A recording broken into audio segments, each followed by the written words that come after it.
آپ کو زندگی میں ایک فیصلہ کرنا ہوتا ہے اور وہ فیصلہ یہ ہوتا ہے کہ آپ کی زندگی کا مقصد کیا ہے. یہ آپ اپنے آپ سے سوال پوچھتے ہیں اور پھر آپ کو ایک فیصلہ کرنا ہوتا ہے.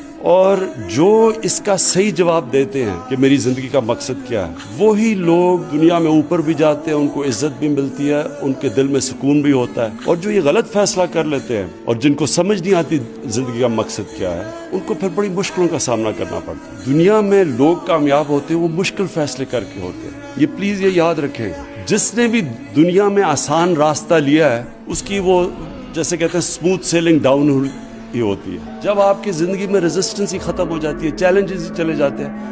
انسان تو بوڑھا ہی تب ہوتا ہے جب چیلنج ختم ہو جاتے ہیں. میں نے کتنے گورنمنٹ آفیسرز دیکھے ہیں جیسے ریٹائر ہوتے ہیں بال سفید ہو جاتے ہیں ان کے، بیچارے کسی کو ہارٹ اٹیک ہو جاتا ہے، کچھ ہو جاتا ہے. کرکٹرز میں نے دیکھے ہیں کرکٹ چھوڑ کے، ابھی بھی میں دیکھتا ہوں جو میرے زمانے میں چھوڑ کے گئے تھے وہ ابھی بھی کامنٹری کر رہے ہیں. چیلنج ختم ہو گیا. چیلنج جس دن آپ کا ختم، آپ کی زندگی ختم. کیونکہ زندگی جو آپ کی ہے، جتنے آپ چیلنجز لیتے جاتے ہیں اتنی آپ ہر سٹیج ایک سٹیپنگ سٹون ہو جاتا ہے. جس طرح اسکول سے کالج، یونیورسٹی، پھر نوکری، پھر ڈپینڈ کرتا ہے کہ آپ کتنا اور چیلنج کرتے ہیں.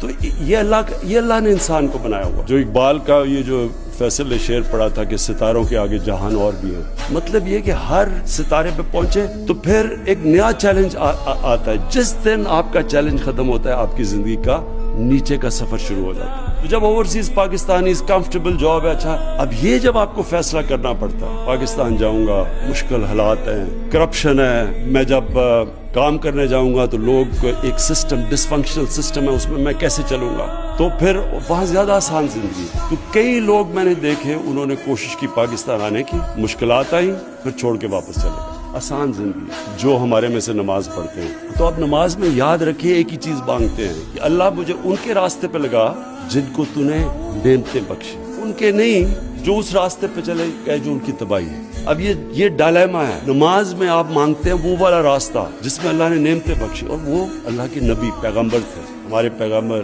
سب سے بڑے اللہ کے حبیب نبی صلی اللہ علیہ وسلم. تو یہ یاد رکھیں کسی پیغمبر کی زندگی آسان نہیں تھی، ان سب نے مشکل راستہ لیا تھا. ہمارے نبی صلی اللہ علیہ وسلم نے جب ایک کامیاب بزنس مین تھے، ان کو کیا ضرورت پڑی تھی کہ ایک دم جائیں اور مشکلوں کا سامنا کریں پڑے اور لوگوں کے اوپر طنز کریں اور لوگوں کے اوپر فزیکل ٹارچر کریں، جو ان کو 13 سال مشکل وقت سے گزرے. ان کو ضرورت تو نہیں تھی، تو بڑے آرام سے کمفرٹیبل ایک بزنس مین تھے، کامیاب تھے. سو یہ جو مشکل راستہ ہے، پلیز میں اپنے اوورسیز پاکستانیز بھی اور اپنے پاکستان میں نوجوان بھی، یہ جو لوگ آسان راستہ ڈھونڈتے ہیں یہ آپ کی بہتری کا راستہ نہیں ہوتا. میری زندگی میں جن لوگوں نے بڑے کام کیے ہیں انہوں نے ہمیشہ مشکل راستہ یعنی بڑے فیصلے کیے ہیں. بڑا فیصلہ